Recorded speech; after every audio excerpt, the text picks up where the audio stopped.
ஒரு ஊர்ல ஒரு துறவி இருந்தார், புத்த சமய துறவி. அந்த ஊர் மன்னன் அவரை பத்தி கேள்விப்பட்டிருக்கான். ஒரு நாள் புறப்பட்டு போனான், துறவியின் பாதங்களை தொட்டு வணங்கினான். அதுக்கப்புறம் சொன்னான், ஐயா, நான் உங்களை அரண்மனைக்கு அழைச்சிட்டு போறதுக்காக வந்திருக்கிறேன். இனிமே நீங்க இங்க எதுக்கு இருக்கணும் அப்படின்னானா. அவன் மனசுக்குள்ள என்ன நினைப்புன்னா, இவர் எங்க வர போறாரு, நான் ரொம்ப எளிமையானவன், எனக்கு எதுக்கு அரண்மனை வாசம்னு சொல்லிவிடுவார் அப்படின்னு நினைச்சிருக்கான். ஆனா அந்த துறவி என்ன பண்ணாரு தெரியுமா? அப்படியா, சரி போகலாம், வா, போய் உன் ரதத்தை கொண்டுட்டு வா, அரண்மனைக்கு போகும்பொழுது அதுக்கு தகுந்த மாதிரி ஆடம்பரமா போகணும் அப்படின்னு விட்டாராம். துறவி இப்படி சொன்னதும் அந்த மன்னனுக்கு மனசுக்குள்ள சந்தேகம் வந்துட்டுது. இவர் உண்மையிலேயே துறவி தானா, ஏமாத்து பேர் வழி மாதிரி தெரியுதே அப்படின்னு நினைச்சிருக்கான். இருந்தாலும் இனிமே என்ன பண்றது, சொல்லியாச்சு. ரதத்தை கொண்டுட்டு வந்தான். துறவி ஏறி உக்காந்தார். பக்கத்துல ராஜா. அவரு ரொம்ப உற்சாகமா வரார். இவன் ரொம்ப சோர்ந்து போய் வரான். துறவி மரத்தடியிலேயே வாழ்ந்து பழக்கப்பட்டவர், அரண்மனையில எளிமையா ஒரு இடத்துல உக்காந்துக்குவார் அப்படின்னு நினைச்சான். ஆனா அப்படி இல்ல. அரண்மனைக்கு வந்த உடனே அந்த துறவி அதை கொண்டுட்டு வா, இதை கொண்டுட்டு வான்னு சொல்லி உத்தரவு போட ஆரம்பிச்சுட்டார். அரண்மனையில இருந்தா அரசன மாதிரி இருக்கணும் அப்படிங்கிறார். ராத்திரி பூரா சௌரியமா தூங்கினார். பகல்ல அரண்மனை தோட்டத்துல உலாவ வேண்டியது, நீச்சல் குளத்துல குளிக்க வேண்டியது, இப்படியே பொழுது போக்கிட்டு இருக்கிறார். அந்த அரண்மனையில துறவி மகிழ்ச்சியா இருக்கிறார். மன்னனால அப்படி இருக்க முடியல. அவருக்கு எந்த கவலையும் இல்ல, இவனுக்கு அரசாங்க கவலைகள். துறவி அப்படி இருக்கிறத இவனால தாங்கிக்க முடியல. ஒரு நாள் அவர்கிட்டயே போய், நான் உங்ககிட்ட கொஞ்சம் பேசணும் நானா. துறவி பார்த்தார். நான் இந்த அரண்மனைக்கு வரும்பொழுதே நீ என்னமோ என்கிட்ட கேட்கணும்னு நினைச்ச, ஏன் கால தாமதம், நீ அனாவசியமா உன்னையே தொந்தரவு பண்ணிட்டு இருக்கிற, நீ கவலையா இருக்கேங்கிறது எனக்கு புரியுது. நான் மரத்தடியில இருந்தப்ப கூட என்னை அடிக்கடி சந்திச்சுக்கிட்டு இருப்ப, ஏதாவது விளக்கம் கேட்கறது உண்டு. இங்க வந்த பிறகு என்னை சந்திக்கிறது கூட அபூர்வமா போயிட்டுது. நீ இப்போ என்ன கேட்க போறேங்கிறது எனக்கு தெரியும், இருந்தாலும் கேள் அப்படின்னாராம். வேற ஒண்ணும் இல்லைங்க, இப்போ உங்களுக்கும் எனக்கு என்ன வித்தியாசம், 2 பேரும் அரண்மனையில தான் இருக்கிறோம். நீங்க மகிழ்ச்சியா இருக்கிறீங்க, நான் அப்படி இருக்க முடியல. இவ்வளவுக்கும் நீங்க முன்னாடி இருந்தது மாதிரி இல்ல. தினமும் தங்க தேர் கேட்கறீங்க, உயர்தரமான ஆடைகள் அணிகிறீங்க, சுவையான சாப்பாடு. இப்படி இருக்கிறப்போ உங்களுக்கு எனக்கு என்ன வித்தியாசம்? இதுதான் மன்னனுடைய கேள்வி. இதுக்கு பதில் சொல்றேன், என் கூட புறப்பட்டு வா, இந்த நகரத்துக்கு வெளியில போவோம் அப்படின்னு சொல்லி அரசனை கூப்பிட்டுக்கிட்டு ஊர் எல்லைக்கு சேர்ந்தார் துறவி. அங்க போய் சொன்னார், இத பாருப்பா, இந்த இடத்தை தான் தேடிட்டு இருந்தேன். இனிமே நான் திரும்பி வரப்போறதில்ல. நீ என்னோட வர்றியா, திரும்பி போறியா அப்படின்னார். நான் எப்படிங்க உங்க கூட வர முடியும்? என்னுடைய நாடு, என்னுடைய சொத்துக்கள், மனைவி, மக்கள் எல்லாத்தையும் விட்டுட்டு எப்படிங்க வர்றதுன்னா. இப்ப அந்த துறவி சொன்னார், இப்ப வித்தியாசத்தை தெரிஞ்சுக்கிட்டியா? நான் அரண்மனையில இருந்தேன், எல்லா வித பொருள்களும் உடையவனா இருந்தேன், ஆனா எதையும் சொந்தம் கொண்டாடுறவனா இருக்கல. ஆனா நீ அப்படி இல்ல, எல்லாத்தையும் சொந்தம் கொண்டாடிட்டு இருக்கிற. இதுதான் நமக்குள்ள வித்தியாசம் அப்படின்னு சொன்னார். அரண்மனை ஆடைகளை அப்படியே கலைஞர் அரசங்கிட்ட கொடுத்தார். உன்னுடைய ஆடைகளை நீயே வச்சுக்கோன்னார். அவர் பாட்டுக்கு நடந்து போனார், திரும்பியே பார்க்கல. அரசனுக்கு அப்பதான் தன்னுடைய அறியாமை விளங்குச்சான். இதுல இருந்து நாம புரிஞ்சுக்க வேண்டியது என்னன்னா, இந்த உலகத்துல எத்தனையோ பொருள்கள், அதையெல்லாம் முறையா பயன்படுத்தினா மகிழ்ச்சி. அதை விட்டுட்டு அதுக்கெல்லாம் சொந்தம் கொண்டாட ஆரம்பிச்சா கவலை. நம்ம ஆட்கள் சொந்தம் கொண்டாடுற விதமே தனி. ஒரு ஆளு இன்னொருத்தங்கிட்ட ஒரு கொடை கடன் வாங்கியிருந்தான், திருப்பி கொடுக்கல. கொடையை கொடுத்தவன் கேட்டான், என்கிட்ட கடன் வாங்கினிய கொடை, அதை கொஞ்சம் திருப்பி தர்றியான்னா. அது உனக்கு இப்போ அவசரமா தேவைப்படுதா அப்படின்னு கேட்டான் இவன். எனக்கு தேவைப்படல, அந்த கொடையை நான் யாருகிட்ட வாங்கியிருந்தேனோ அவனுக்கு இப்போ அது அவசரமா தேவைப்படுது அப்படின்னானா அந்த ஆள். அந்த ஆளுக்கு பேச தெரியாது, அவர்கிட்ட கொஞ்சம் எச்சரிக்கையா நடந்துக்கோ அப்படின்னு சொல்றது உண்டு. அப்படின்னா என்ன அர்த்தம்? அவர் இன்னமும் குழந்தையாவே இருக்கிறாரு, இன்னும் பேச்சு வரலன்னு அர்த்தம்? அப்படி இல்ல, அவருக்கு நாகரிகமா பேச தெரியலன்னு அர்த்தம். பேசுறதுங்கிறது மனுஷனால மட்டுமே முடியக்கூடிய ஒரு காரியம். அப்படி இருந்தும் அதோட பெருமையை அவன் இன்னமும் சரியா புரிஞ்சுக்கலன்னு தான் சொல்லணும். அதனாலதான் அவன் அளவுக்கு அதிகமா வார்த்தைகளை கொட்டி போடுறான். அதுக்கப்புறம் அதையெல்லாம் திருப்பி அள்ள முடியாம கிடந்து கஷ்டப்படுறான். கொட்டுன வார்த்தையை அள்ள முடியுமா? ஒருத்தரை இன்னைக்கு பார்த்து முட்டாள்னு திட்டி போடுறீங்க, நாளைக்கு மறுபடியும் அவர்கிட்ட போய் நேத்திக்கு உன்னை முட்டாள்னு சொல்லிவிட்டேன், அந்த வார்த்தையை திருப்பி கொடு, வாங்கிட்டு போயிடுறேன் அப்படின்னு நான் சொல்ல முடியும்? அவன் கோபக்காரனா இருந்தா நேத்திக்கு அதை வேற விதமா உங்களுக்கு திருப்பி கொடுத்துருப்பான். உலகத்துல எவ்வளவோ ஜீவராசிகள் இருக்கு, அதுக்கெல்லாம் வாய் இருக்குது. அந்த வாயெல்லாம் எதுக்கு உபயோகம்? சாப்பிட்றதுக்காக. ஆனா நமக்கு இருக்கிற வாய் சாப்பிட்றதுக்காக மட்டும் இல்லை, பேசுறதுக்காகவும் தான். பேச முடியலன்னா வாய் இருந்தா கூட அது வாயில்லா ஜீவன் தான். ஒரு பையனை பார்த்து அது வாய் உள்ள புள்ள பொழைச்சிக்கும் அப்படின்னா மற்ற பையன்களுக்கெல்லாம் முகத்துல வாயே இல்லைன்னு அர்த்தம். அப்படி இல்லை, அந்த பையன் கொஞ்சம் கெட்டிக்காரத்தனமா பேசுவான்னு அர்த்தம். அதனால எப்படி பேசணும் அப்படிங்கிறத நாம முக்கியமா தெரிஞ்சுக்கணும். இதுக்கு 8 விதமான குறிப்புகளை நம்ம பெரியவங்க சொல்லியிருக்கிறாங்க. பேச்சுக்கு 8 அங்கங்கள் உண்டு அப்படின்னு அவங்க சொல்றாங்க. அதெல்லாம் என்னென்ன அப்படின்னா, உண்மை, நன்மை, அன்பு, நிதானம், இனிமை, ஆழம், சமயம் அறிதல், சபை அறிதல். இந்த 8 தன்மையும் பேச்சில் இருக்கணுமா. இதையே கொஞ்சம் விவரமா சில பேர் போர்டில் எழுதி வச்சிருப்பாங்க. அதாவது எழுத்துலயாவது அதெல்லாம் இருக்கட்டுமே அப்படின்னு நினைச்சு நீங்க கூட சில இடங்கள்ல இதை பார்த்திருக்கலாம்.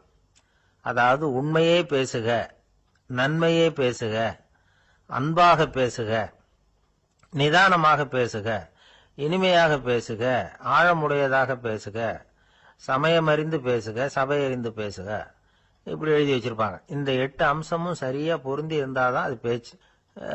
மற்றதெல்லாம் பேச்சாயிடாது. பேச்சு ஒரு சிறந்த கலை. எல்லாத்தையும் விட பேசாம இருந்தும் பழகணும், அது ரொம்ப முக்கியம். உண்மையே பேசணும். சத்தியத்துக்கு மதிப்பு கொடுக்கறவங்கள தான் சரித்திரம் மதிக்கும். உண்மை பேசினா மட்டும் போதாது, அந்த உண்மையில நன்மை கலந்துருக்கணும். கொலைகாரனுக்கு பயந்துகிட்டு ஒருத்தன் உங்க வீட்டுக்குள்ள ஒளிஞ்சிருக்கிறான். அந்த முரட்ட ஆசாமி கையில அரிவாளோட வந்து அவன் இங்க வந்தானான்னு உங்ககிட்ட கேட்கறான்னு வச்சுங்க. உண்மைதான் உயர்வு தரும் அப்படின்னு நினைச்சுக்கிட்டு, ஆமா உள்ளதான் இருக்கிறான், அடுப்பங்கரையில குதிருக்கு பின்னாடி உட்காந்துருக்கிறான், போய் பிடிச்சிட்டு போங்க அப்படின்னு சொல்லுவீங்க. அது நன்மை இல்லாத உண்மை. அதனால பிரயோஜனம் கிடையாது. அதே மாதிரி உங்க பேச்சில் அன்பு இருக்கணும், நிதானம் இருக்கணும், இனிமை இருக்கணும், சிந்தித்து பேசணும். சமயம் அறிந்து பேசுறதும் முக்கியம். அதை பத்தி நமக்கு வேற யாரும் சொல்லிக் கொடுக்க வேண்டியதில்லை. எந்த நேரத்துல யாருக்கிட்ட எப்படி பேசினா காரியம் நடக்கும் அப்படிங்கிறது நமக்கு நல்லா தெரியும். அது கைவந்த கலை. அவையறிந்து பேசுற திறமை பேச்சாளர்களுக்கு ரொம்ப அவசியம். அது இல்லைன்னா நிலைமை பரிதாபமாயிடும். ஒரு பேச்சாளர் ரொம்ப மும்முரமா பேசிக்கிட்டே இருந்தாராம். ரொம்ப நேரம் நிறுத்தவே இல்லை, பேசிக்கிட்டே இருக்கிறார். சபையில் இருந்தவங்க எல்லாம் ஒவ்வொருத்தரா எழுந்திரிச்சு போய்கிட்டே இருக்கிறாங்க. கடைசியில 2 பேர் தான் அக்கறையா பேசுறவரை கவனிச்சுட்டு உட்காந்துருந்தாங்களாம்.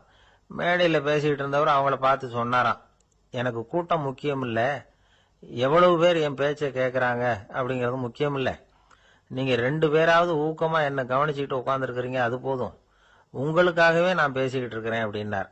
இதை கேட்டதும் உட்கார்ந்திருந்த 2 பேர்ல ஒருத்தர் எழுந்திருச்சு, அப்படி இல்லைங்க, நாங்க 2 பேரும் நீங்க பேசி முடிச்ச உடனே தொடர்ந்து பேச வேண்டிய ஆளுங்க, அதுக்காக தான் காத்துக்கிட்டு இருக்கிறோம், சீக்கிரம் முடிங்க அப்படின்னாங்களாம். இப்பெல்லாம் நம்ம ஊர்ல மாமியார் மருமகள் ஒருத்தர் நல்லா புரிஞ்சுக்கிட்டு நல்ல விதமா தான் இருக்கிறாங்க பல இடத்துல.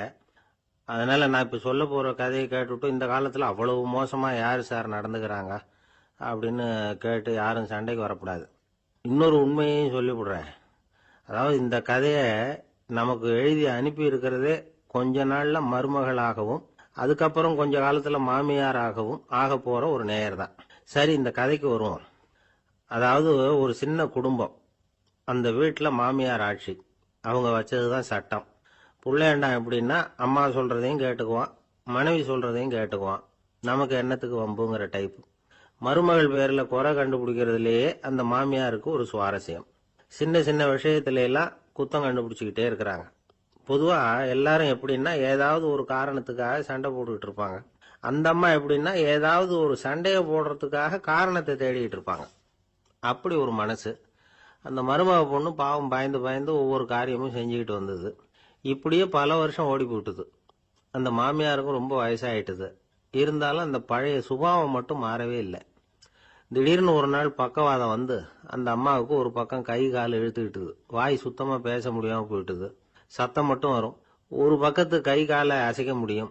பேசுறதெல்லாம் கையால தான், அதாவது கை சைகையால. இப்படிப்பட்ட நிலைமையில கூட அந்த பொண்ணு தண்ணியோ பாலோ இவங்க எதிரில் கொண்டாந்து வச்சா அதை வேணும்னே தட்டி விட்டுட்டு ஒம்பு வளர்க்கறது. அதுக்கப்புறம் அந்த பொண்ணு தரையை சுத்தப்படுத்தும்ல, அதை பார்த்து ரசிக்கிறது. இருந்தாலும் அந்த பொண்ணு இதையெல்லாம் பெருசுப்படுத்தாம ரொம்ப பொறுமையா தான் இருந்தது. ஒரு நாள் வீட்டுல வச்சிருந்த பாலை பூனை குடிச்சிட்டு போயிட்டுது. வயசான காலத்துல இந்த அம்மா பால் இல்லாம கஷ்டப்படுவாங்களே அப்படின்னு நினைச்சு பக்கத்து வீட்டுல போய் கொஞ்சம் பால் வாங்கிட்டு வந்து காய்ச்சி மாமியார் முன்னாடி கொண்டாந்து வச்சுது அந்த பொண்ணு. வழக்கம் போல அந்த அம்மா பாலை தட்டி விட்டுட்டாங்க. இதை அந்த மருமக பொண்ணு கவனிச்சுட்டுது. இவ்வளவு நாள் பொறுமையா இருந்த இந்த மருமகளுக்கு இன்னைக்கு இதை பார்த்துதான் அசாத்திய கோபம் வந்துட்டுது. கதவுக்கு பக்கத்துல சாத்தி வச்சிருந்த உலக்கையை எடுத்து மாமியார் தலையில போட, அது குறி தவறி கழுத்துல பட, அந்த அம்மா கழுத்தை பிடிச்சிக்கிட்டு ஊன்னு கத்த, இந்த பொண்ணு ஒன்னும் அலட்டிக்காம உலக்கையை எடுத்து மறுபடியும் கதவு பக்கம் சாத்தி வச்சுட்டு அது பாட்டுக்கு நடந்து போயிட்டுது. இருந்தாலும் மனசுக்குள்ள லேசா ஒரு பயம். கணவன் வீட்டுக்கு வந்ததும் என்ன விஷயம்னு கேட்டா எப்படி சமாளிக்கிறது? அன்னைக்குன்னு பார்த்து ரொம்ப நேரம் கழிச்சு வீடு வந்து சேர்ந்தான் கணவன். உடனே அந்த அம்மா புகார் பண்ண ஆரம்பிச்சுட்டுது. பேச்சுதான் வராத, அதனால ஒரு பக்கத்து கையால சைகை காட்டுது. கதவுக்கு பக்கத்துல இருந்த உலக்க பக்கமா கையை நீட்டி காட்டி, அப்படியே அந்த கைய தன் கழுத்துக்கு பின்பக்கமா சுத்தி காட்டி, நாக்க வெளியில நீட்டி நடந்த விஷயத்த புரிய வைக்கிறதுக்கு முயற்சி பண்ணுது. இவனுக்கு ஒன்னும் புரியல. என்ன சொல்றாங்க அம்மா அப்படின்னு மனைவி கிட்ட கேக்குறான். அதுக்கு அந்த பொண்ணு ரொம்ப புத்திசாலித்தனமா, என்னங்க உங்க அம்மா சொல்றது உங்களுக்கு இன்னும் புரியலையா? அவங்க உங்களை பார்த்து என்ன சொல்றாங்கன்னா, ஏண்டா உலக்க மாதிரி நிக்கிற, சாக போற எனக்கு சங்கிலி எதுக்கு, என் கழுத்துல கிடக்குற இந்த சங்கிலியை கழட்டி என் மருமக கழுத்துல போடுறா அப்படின்னு சொல்றாங்க அப்படின்னு தான். ஓ அப்படியா விஷயம்னு சொல்லி அம்மா கழுத்துல இருந்த சங்கிலியை எடுத்து மனைவி கழுத்துல போட்டுட்டு, அம்மா உன் விருப்பப்படியே போட்டாச்சு, இனிமேலாவது நிம்மதியா படுத்து தூங்கு அப்படின்னு சொல்லிவிட்டு உள்ள போயிட்டான். பாத்தீங்களா கதைய? அதனாலதான் மாமியார்கள் சைகை காட்டுறதுன்னா கூட இனிமே ஜாக்கிரதையா இருக்கணும். ஆபீஸ்ல வேலை பார்க்கிற ஒருத்தர் வந்தார். பேசாம ஒரு 10 நாள் லீவ் போட்டுடலாமா பாக்குறேன் அப்படின்னார். ஏன்னு கேட்டோம். என்னுடைய மேலதிகாரி ஒரு முசுடு சார், அவர்கிட்ட வேலை பார்க்கறது ரொம்ப கஷ்டமா இருக்குது அப்படின்னார். ஆபீஸ்ல வேலை பார்க்கறவங்க எல்லாம் ஒரு விஷயத்த நல்லா ஞாபகத்துல வச்சுக்கணும். மேலதிகாரிங்கிறவர் ஒரு பெரிய மகான் இல்ல, அவரும் ஒரு மானிட பிறவிதான். சராசரி மனுஷனுக்கு உள்ள பலம் பலவீனம் ரெண்டும் அவருக்கும் உண்டு. அதனால அவரை கொஞ்சம் அனுசரிச்சு போறதுக்கு பழகிறது தான் நல்லது. மேலதிகாரிகள்ல பல வகை உண்டு. அதுல முக்கியமா 3 வகை. அதுல ஒரு வகை எப்படி தெரியுமா? உங்களை ஒரு வேலை செய்யற மெஷினா மட்டுமே நினைக்கக்கூடிய வகை. இவங்கெல்லாம் எப்படின்னா, எங்கேயாவது வெளியூர் போயிருந்தா கூட அங்கிருந்து போன் பண்ணுவாங்க, அந்த வேலை என்னாச்சு இந்த வேலை என்னாச்சு அப்படின்னு. இவங்களுக்கெல்லாம் உங்க நலனை பத்தியோ உங்க குடும்பத்தை பத்தியோ அக்கறை இருக்காது. நீங்க சொல்ற யோசனை எதுவும் இவங்க கிட்ட எடுபடாது. கொடுத்த வேலையை பாரு, நீ எனக்கு புத்தி சொல்ல வேணாம் அப்படிம்பாங்க. இவங்களை அனுசரிச்சு போறதுக்கு ஒரே வழி, இவங்க எதை சொன்னாலும் சரின்னு சொல்லிவிட்டு வேலையை கவனிக்க வேண்டியதுதான். இவங்க கிட்ட வேற எந்த கேள்வியும் கேட்டுக்கிட்டு இருக்கக்கூடாது. ஆமா சாமி போடுறது கௌரவ குறைச்சல் இல்ல, அது ஒரு அலுவலக சௌகரியம், அவ்வளவுதான். இன்னொரு வகையான மேலதிகாரிகள் எப்படி தெரியுமா? இவங்கெல்லாம் ஆபீஸ் வேலையை பத்தி அதிகமா கவலைப்பட்டுக்கிட்டு இருக்க மாட்டாங்க. தங்களுடைய சொந்த இமேஜ் பாதிக்கப்படக்கூடாதுங்கிறதுலயே கவனமா இருப்பாங்க. இவங்கெல்லாம் அடிக்கடி உங்க நலனை விசாரிப்பாங்க. அதே மாதிரி நீங்களும் அவரை விசாரிக்கணும்னு எதிர்பார்ப்பாங்க. இந்த ரக அதிகாரிகளுக்கெல்லாம் புது வருட வாழ்த்து அனுப்பலாம், பிறந்த நாள் வாழ்த்து அனுப்பலாம். அவருக்கு எங்கேயாவது ஒரு பாராட்டு விழா நடந்தா முதல் வரிசையில போய் உட்காந்து உங்க முகத்தை காட்டலாம். ஆபீஸ் வேலையை மட்டுமே பார்க்கிற பணியாளர்கள் இது மாதிரி அதிகாரிகள் கிட்ட நல்ல பேர் வாங்க முடியாது. இன்னொரு வகையான மேலதிகாரிகள் உண்டு. அவங்க எப்படின்னா, ஆபீஸ் வேலையை பத்தியும் கவலைப்பட மாட்டாங்க, தனக்கு கீழே வேலை பார்க்கறவங்கள பத்தியும் கவலைப்பட மாட்டாங்க. எக்காரணம் கொண்டும் தன்னுடைய பொசிஷனுக்கு ஆபத்து வந்துடக்கூடாதுன்னு நினைக்கக்கூடியவங்க இவங்க. இவங்களால கடுமையான வேலை செய்யவும் முடியாது, தீர்மானிக்கவும் முடியாது. எந்த முடிவையும் எடுக்காம அப்படியே தள்ளி போட்டுக்கிட்டே போடுவாங்க எல்லாத்தையும். இதனால என்ன ஆகும்னா, இவருக்கு கீழே வேலை பார்க்கிற உங்களுக்கு பொறுப்பு அதிகமாயிடும். இவங்க கிட்ட போய் பிரச்சனையை மட்டும் சொல்லி பிரயோஜனம் இல்லை, அதுக்கான முடிவுகளை நீங்களே சொல்லணும். அப்பதான் இது மாதிரி அதிகாரிகள் கிட்ட நல்ல பேர் வாங்கலாம். அட்லீஸ்ட் கெட்ட பேர் வாங்காமலாவது காலம் தள்ளலாம். ஆபீஸ்ல வேலை பார்க்கறவங்க முக்கியமா சில விஷயங்களை ஞாபகத்துல வச்சுக்கணும். ஆபீஸ்ல நடக்கிற நல்லது கெட்டது எதுவா இருந்தாலும் உடனடியா மேலதிகாரி கிட்ட தெரிவிக்கிறது நல்லது. 3வது மனிதர் மூலமா அதை அவர் தெரிஞ்சுக்கிறது அவ்வளவு நல்லது இல்லை. எந்த மேல் அதிகாரியுமே தான் இந்த சர்பாஸ் செய்யப்படுறத விரும்புறதில்லை. அதனால அவருக்கு தெரியாம மேலிடத்துக்கு மணி எழுதி போடக்கூடாது. அப்படி எழுதி போடுறவங்க சில பேர் இருக்கிறாங்க. நீங்களும் உங்க மேலதிகாரியும் தொழில் ரீதியா ஒரே படிப்பு படிச்சவரா இருக்கலாம். அப்படி இருந்ததுன்னா அட்ஜஸ்ட் பண்ணி போறது கொஞ்சம் கஷ்டம்தான். இதை மனசுல வச்சுக்கிட்டு நடந்துக்கணும். உங்களுக்கும் அவருக்கும் அபிப்பிராய பேதமா, அது அவருக்கும் உங்களுக்கும் உள்ள தனிப்பட்ட பிரச்சனை, அதை விளம்பரப்படுத்திட்டு இருக்க கூடாது. அது அவருடைய கோபத்தை கிளறும். உங்க மேலதிகாரி உங்க கூட படிச்சவரா இருக்கலாம், அதுக்காக அவர் எல்லாருக்கும் முன்னாடி அடைய கிச்சாமி எப்படிடா இருக்க அப்படின்லாம் கேட்டுக்கிட்டு இருக்க கூடாது. பொதுவா யாரும் அதை விரும்புறதில்ல. இவ்வளவையும் உங்க மனசுல வச்சுக்கிட்டு கொஞ்சம் சாமர்த்தியமா நடந்துகிட்டீங்கன்னா ஆபீஸ் உங்களுக்கு அவஸ்தையா இருக்காது, ஆனந்தமா இருக்கும். ஒரு மேலதிகாரி தன்கிட்ட வேலை பார்க்குற ஒருத்தரை பத்தி ரொம்ப பெருமையா சொன்னாராம். எங்க ஆபீஸ்ல எவ்வளவோ பேர் வேலை பார்க்கறாங்க, எல்லாரும் தினமும் வந்து ஏதாவது பிரச்சனைகளை சொல்லிட்டு இருப்பாங்க. ஆனா இவர் ஒருத்தர் மட்டும்தான் இது வரைக்கும் என்கிட்ட வந்து எந்த பிரச்சனையும் சொன்னதே இல்லை. அவர் பாட்டுக்கு வருவார், வேலை பார்ப்பார், போயிடுவார் அப்படின்னாராம். நான் உடனே அவ்வளவு பெருமைக்குரிய அந்த ஊழியரை பார்த்து கேட்டேன், ஏன்பா உன்னுடைய மேலதிகாரிகிட்ட நீ எந்த பிரச்சனையும் கொண்டுகிட்டு போறதே இல்லையாமே அப்படின்னு கேட்டேன். அதுக்கு அவர் சொல்றாரு, ஆமாங்க, அது ஏன்னா அவரால் எந்த பிரச்சனையுமே தீர்க்க முடியாதுங்கிறது எனக்கு நல்லா தெரியும், அதனால அப்படி செய்யறேன், வேற ஒண்ணும் இல்லை அப்படின்னார் ரொம்ப பொறுமையா. ஒரு ஊர்ல ஒருத்தர் இருந்தான். ஒரு நாள் காலையில எழுந்திருச்சான். ஒரு 10 ரூபாய் எடுத்து சட்டை பையில வச்சுக்கிட்டான். கடை தெருவுக்கு புறப்பட்டான். காய்கறி வாங்கறதுக்காக அவன் போறான். காய்கறி சந்தைக்கு போய் சேர்ந்தான். கத்திரிக்காய் 1/4 கிலோ கொடுங்கன்னா கொடுத்தாங்க. காசு கொடுக்கறதுக்காக சட்டை பையில கையை விட்டான், பணத்தை காணும். 10 ரூபாய் சட்டை பையில வச்சுக்கிட்டு தான் வந்தான். அது இப்ப அங்க இல்ல. வழியில் எங்கேயும் அது விழுந்துட்டு போல் இருக்கு. அல்லது யாராவது திருடர்கள் தெரியாம அதை எடுத்துக்கிட்டு போட்டாங்களா என்னன்னு தெரியல. எப்படியோ 10 ரூபாய் அவன் இழந்துட்டான். கையில காசு இல்லை. அதனால கத்திரிக்காயை திருப்பி கொடுத்துட்டு கவலையோட வீட்டுக்கு திரும்பி வந்தான். அதையே நினைச்சுக்கிட்டு இருந்தான். அவனுக்கு துக்கம் அதிகமா போச்சு, அழ ஆரம்பிச்சுட்டான். காய்கறிகள் வாங்கிட்டு வந்து ஆனந்தமா சமைச்சு சாப்பிடலாம்னு நினைச்சோம், அது முடியாம போச்சேங்கிற கவலை அவனுக்கு. அதனால அதை மறக்கவே முடியல. இது நடந்து கொஞ்ச நாள் ஆச்சு. அதே மனுஷன் இன்னொரு நாள் அதே மாதிரி புறப்பட்டான். பணத்தை எடுத்து பையில வச்சுக்கிட்டான். காய்கறி சண்டையை நோக்கி போய்கிட்டு இருக்கிறான். இப்போ வழியில ஒரு ஏழை பையனை பார்த்தான். தம்பி எங்க போற அப்படின்னு கேட்டான். ஐயா பள்ளிக்கூடத்துக்கு போயிட்டு இருக்கிறேன்னா அவன். சரி, அதுக்கே எவ்வளவு கவலையோட போயிட்டு இருக்கிற அப்படின்னு விசாரிச்சான் அவன். ஐயா நான் ரொம்ப ஏழை, வீட்டுல வசதி இல்லை, பரீட்சைக்கு பணம் கட்டணும், இன்னைக்கு கடைசி நாள், என்ன செய்யறதுன்னு தெரியலன்னா. இவன் பார்த்தான். தாங்கிட்ட இருக்கிற பணத்தை எடுத்து அந்த பையன்கிட்ட கொடுத்தான். இதை வச்சுக்கோ, உடனே பணத்தை கட்டு, நல்லா படி, பரீட்சை எழுது அப்படின்னு சொல்லிவிட்டு திரும்பி வந்துட்டான். வெறுங்கையோட திரும்பி வந்தும் வீட்டுல கேக்குறாங்க, எங்க காய்கறின்னு வழக்கம் போல கேட்டாங்க. இவன் நடந்ததை சொன்னான். இப்போ வீட்டுல இருந்தவங்க அவங்கிட்ட ஒரு கேள்வி கேட்டாங்க, ஏங்க இதே மாதிரி முன்னாடி ஒரு தடவை காய்கறி வாங்க போய் வெறுங்கையோட திரும்பி வந்தீங்க, இப்பவும் வெறுங்கையோட தான் திரும்பி வந்திருக்கிறீங்க, ஆனா முன்னாடி வந்தப்போ வருத்தமா இருந்தீங்க, இப்போ உங்க முகத்துல வருத்தம் தெரியலையே அப்படின்னு கேட்டிருக்கிறான். அதாவது வீட்டுல இருக்கிறவங்க கேட்டாங்களாம். இப்போ அந்த மனுஷன் யோசிக்க ஆரம்பிச்சானாம், இந்த 2 நிகழ்வுகளுக்கு என்ன வித்தியாசம்? போன தடவை அவன் பணத்தை இழந்தான், இந்த தடவை அவன் பணத்தை இழந்திருக்கிறான். போன தடவை யாரோ திருடிட்டு போயிட்டாங்க, இந்த தடவை அவனாவே ஒரு பையன் பேர்ல இறக்கப்பட்டு எடுத்து கொடுத்துருக்கிறான். அன்னைக்கு பணம் போயிட்டுதேன்னு வருத்தமா இருந்தது, இன்னைக்கு பணம் போனாலும் மனசுக்கு மகிழ்ச்சியா இருக்கு, நிறைவா இருக்கு. கொஞ்சம் யோசிச்சு பாருங்க. பணத்தை இழந்தது மகிழ்ச்சிக்கோ வருத்தத்துக்கோ காரணமா இருக்க முடியாது. அப்படின்னா வேற எது காரணம்? அன்றைக்கு வந்து பணத்தை இழந்துட்டேன்னு அழுதான், இன்றைக்கு பணத்தை இழந்தாலும் மகிழ்ச்சியா இருக்கிறான். ஆகவே மகிழ்ச்சிக்கும் துக்கத்துக்கும் இழப்பு காரணம் அல்ல, இழப்பு பற்றிய நம்முடைய அறிவு தான் காரணம் அப்படிங்கிறது பெரியவர்களுடைய கருத்து. எந்த பொருளும் நமக்கு வந்து கவலையை உண்டு பண்றதில்ல, அந்த பொருள் பேர்ல நாம வைக்கிற பற்று தான் கவலையை உண்டு பண்ணுது. பொருள்கள் வந்து நம்ம விட்டுட்டு போயிட்டா நாம அழுதுகிட்டு இருக்கிறோம், நாமே அதுகளை விட்டுட்டு வந்துட்டா மகிழ்ச்சியா இருக்கிறோம். இந்த உண்மையை புரிஞ்சுக்கிட்டு நம்முடைய வாழ்க்கையை நல்ல விதமா அமைச்சுக்கணும். ஒரு ஆள் அழுதுகிட்டு இருந்தான். ஏண்டா அழுகுறேன்னு கேட்கிறார் ஒருத்தர். இழக்கிறதுக்கு எதுவும் இல்லை, அதனால அழறேன்னா. என்னடா சொல்றேன்னார். கிட்ட வாங்க சொல்றேன்னா. இந்த மணி பர்ஸை வேற ஒருத்தன் பாக்கெட்ல இருந்து திருடுனேன், அப்புறம் தான் புரிஞ்சுது அவங்கிட்ட இழக்கிறதுக்கு எதுவும் இல்லைங்கிறது. ஆமாங்க, இது காலி பர்ஸ், அதனால இப்ப அழுதுகிட்டு இருக்கிறேன், திருடியும் பிரயோஜனம் இல்லை அப்படின்னு சொல்லிவிட்டு அழுதானா. ஒரு ஊர்ல ஒரு புகழ்பெற்ற பத்திரிகையாளர் இருந்தார்.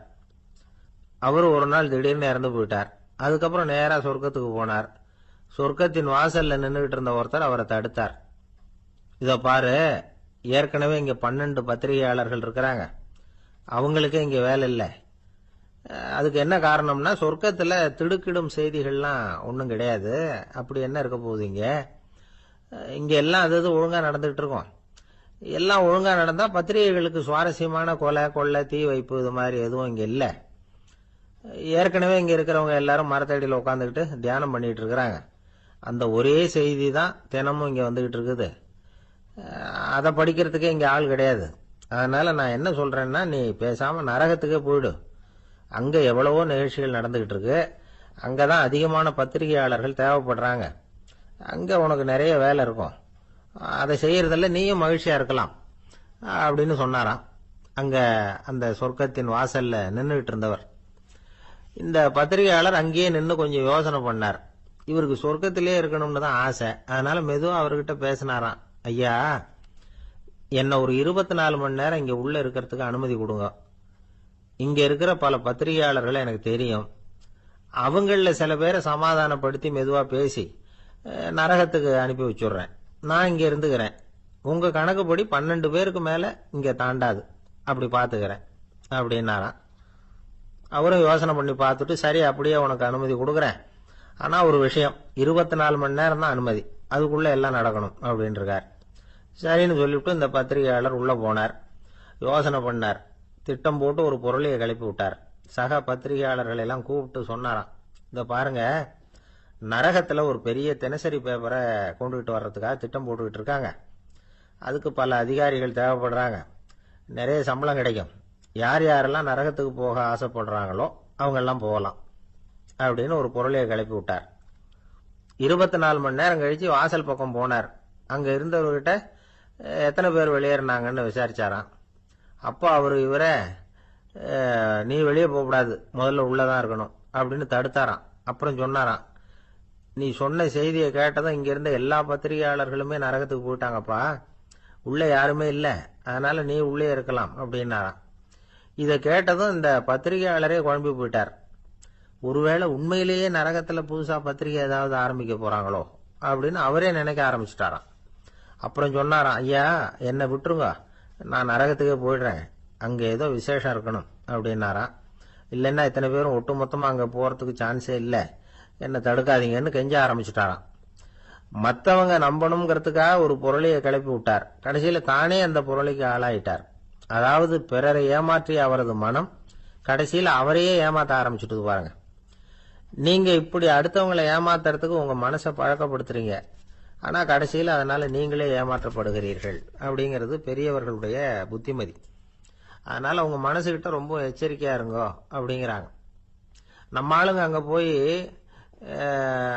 என்ன சொல்லுவாங்கன்னா, இந்த பாரு அங்க போவாத இங்க போவாதன்னு பயமுறுத்துறது உண்டு. சில பேர் அங்க பேய் இருக்குது, பிசாசு இருக்கு அப்படின்னு பொருளையை கிளப்பி விடுறது உண்டு. இருட்டு நேரம், காட்டு வழியா ஒருத்தன் போயிட்டு இருக்கிறான். அங்க பேய் பிசாசு நடமாட்டம் இருக்கிறதாக வதந்தி. இவன் பயந்துகிட்டே வேகமா போறான்.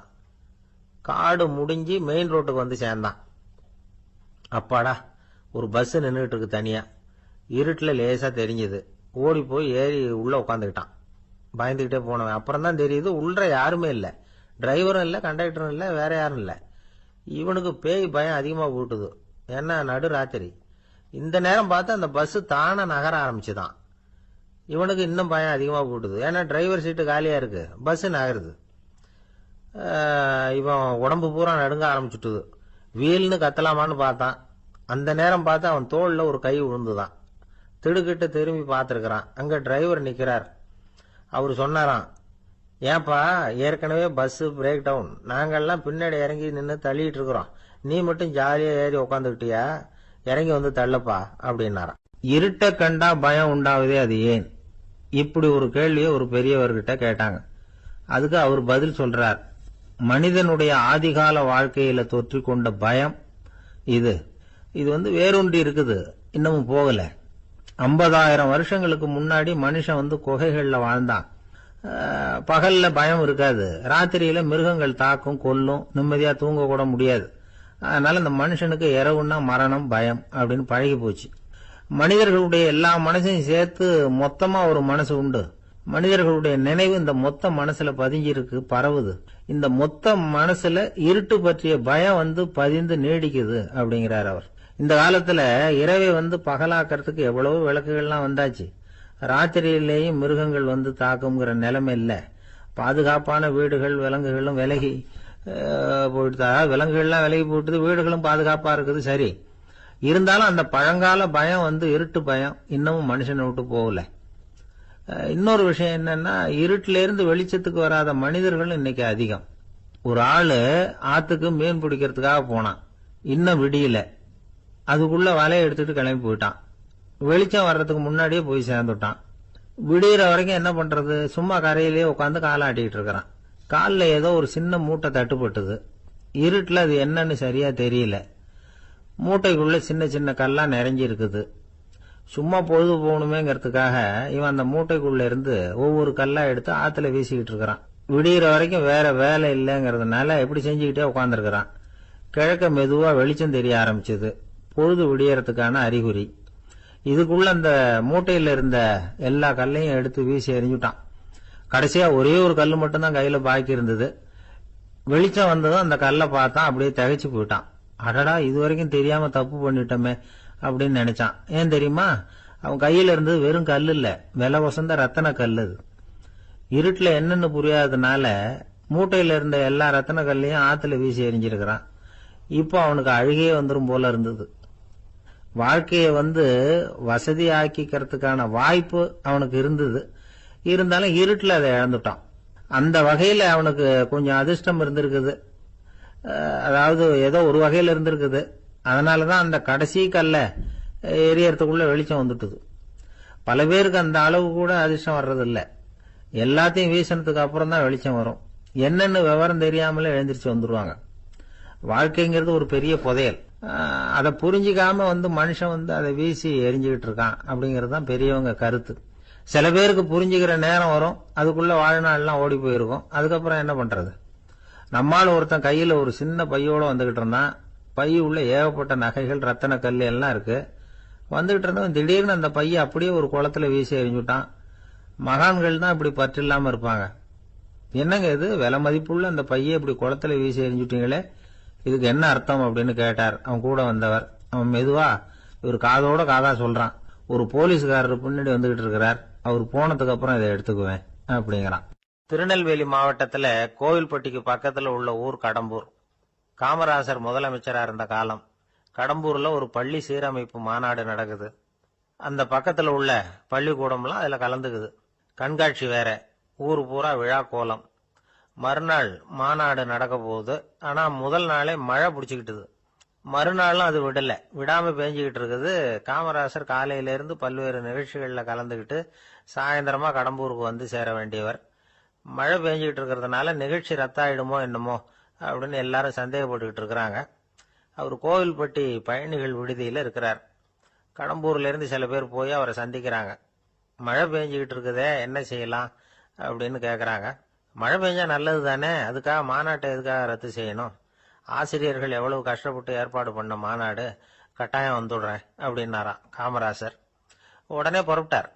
மழையை பொருட்படுத்தாத மக்கள் கூட்டம்.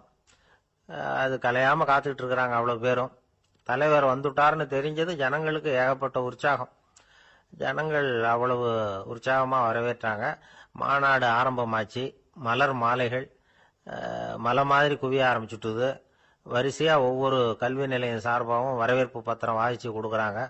என்ன வாசிக்கிறாங்கிறத காமராசர் கூர்ந்து கவனிக்கிறார். ஏகப்பட்ட புகழ் மொழிகள். ரொம்ப பாராட்டி புகழ்ந்து என்னென்னமோ வாசிச்சுக்கிட்டு இருக்கிறாங்க. கொடை வள்ளலே, குணக்குன்றே, மலையே, கடலே, இப்படி தமிழ் மொழியில பாராட்டுறதுக்கு எத்தனை வார்த்தைகள் உண்டோ அத்தனையும் அதுல சேர்த்திருக்கிறாங்க. காமராசர் பொறுமை இழந்துட்டார். போதும் போதும், உங்க எல்லாரையும் பார்த்து 2 வார்த்தை பேசிட்டு போறதுக்காக தான் நான் வந்திருக்கிறேன். எல்லாரும் மழையில சிரமப்பட்டு நின்றுட்டு இருக்கிறீங்க. இப்படி என்ன புகழ்ந்து படிச்சுக்கிட்டே இருந்தா எப்படி அப்படின்னாராம். அதுக்கப்புறம் பேசி முடிச்சிருக்கிறார். மாநாட்டு நிகழ்ச்சிகள் முடிஞ்சதும் இன்னொரு நிகழ்ச்சியில கலந்துக்கிறதுக்காக புறப்பட்டாராம். ஒரு திறந்த ஜீப்ல அவரை ஊர்வலமா அழைச்சிக்கிட்டு போயிருக்கிறாங்க. தெருவில் 2 பக்கமும் ஏகப்பட்ட கூட்டம். அங்கங்க ஜீப்பை நிறுத்தி ரோஜா மாலை, ஜருக மாலை இப்படி போட்டுக்கிட்டே இருக்கிறாங்க. அதையெல்லாம் அப்படி அப்படியே வாங்கி அங்கங்க நின்றுகிட்டு இருந்த குழந்தைகள்கிட்டையும் தாய்மார்கள்கிட்டையும் கொடுத்துக்கிட்டே போறார். அந்த சமயத்துல கூட்டத்துக்கு அப்பால ஒரு பெரியவர் கையில ஒரு மல்லிகை சரத்தோட நின்றுட்டு இருக்கிறார். அவரால் முண்டி அடிச்சுக்கிட்டு முன்னால வர முடியல. காமராசர் இதை கவனிக்கிறார். அவ்வளவுதான். உடனே நிறுத்தப்பா வண்டிய அப்படிங்கிறார். ஜீப்பு நிக்குது. டிரைவரை பார்த்து, அதோ பார், அங்க ஒருத்தர் நிக்கிறார் பார், அவர் இங்க அழைச்சிட்டு வா அப்படின்னாராம். கூட்டம் வழி விடுது. அந்த பெரியவரை கிட்டத்துல அழைச்சிட்டு வர்றாங்க. காமராசர் அவரை பார்த்து, வாங்க வாங்க, நல்லா இருக்கீங்களா அப்படின்னு சத்தம் போட்டு உற்சாகமா விசாரிக்கிறாராம். பெரியவர் கண்கள்ல கண்ணீர். பேச்சு வரல. மல்லிகை சரத்தை அவருக்கு போடுறார். கொஞ்ச நேரம் அவர்கிட்ட பொறுமையா பேசிக்கிட்டு இருந்துட்டு அவரை அனுப்பி வைக்கிறார் காமராசர். பெரியவர் போனதுக்கு அப்புறம் காமராசர் பக்கத்துல இருந்தவங்க கிட்ட சொல்றார் அந்த பெரியவரை பத்தி. அந்த காலத்துல ரொம்ப கஷ்டப்பட்டவர் இவரு, ஜெயிலுக்கு போனவர் அப்படின்னு ரொம்ப உருக்கமா நெகிழ்ந்து போய் சொல்றார். இதுல ஒரு விஷயத்த கவனிங்க. தன்னை புகழ்ந்து படிக்கப்பட்ட வாழ்த்து மடலை படிக்க வேணாம்னு தடுத்து நிறுத்தினார்.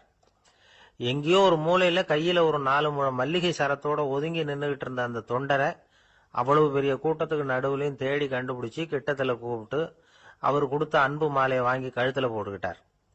அதுதான் காமராசர். தோல்விகள் கூட அவரை கொஞ்சம் கூட பாதிச்சதில்லை. ஒரு பொது தேர்தலில் அவர் தோத்து போறார். தொண்டர்கள்லாம் அழறாங்க.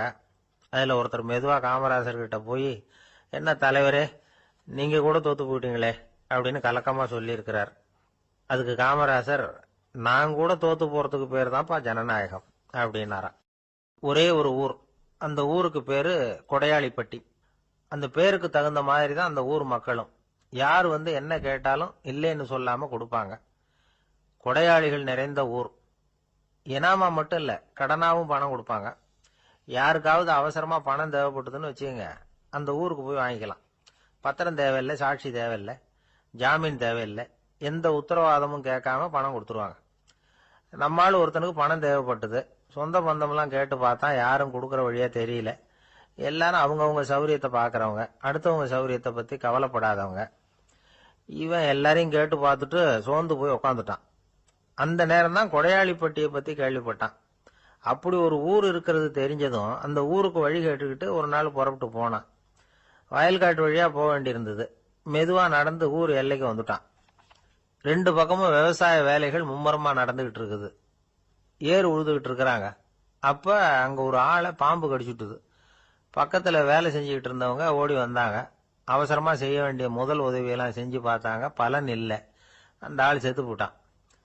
அவன் செத்து விட்டான்னு தெரிஞ்சதும் அவனை தூக்கி வரப்பு மேல போட்டுட்டு எல்லாரும் அவங்கவுங்க வேலையை கவனிக்க ஆரம்பிச்சிட்டாங்க. அங்க ஒரு ஆளு இவனை பார்த்து சொன்னான், ஐயா, நீங்க போற வழியில இவன் சொந்தக்காரன், இவனுக்கு சோறு கொண்டுகிட்டு வருவான், இவன் இங்க செத்துட்டான்னு அவன்கிட்ட சொல்லிவிடுங்க அப்படின்னா. இவனுக்கு ரொம்ப ஆச்சரியம்.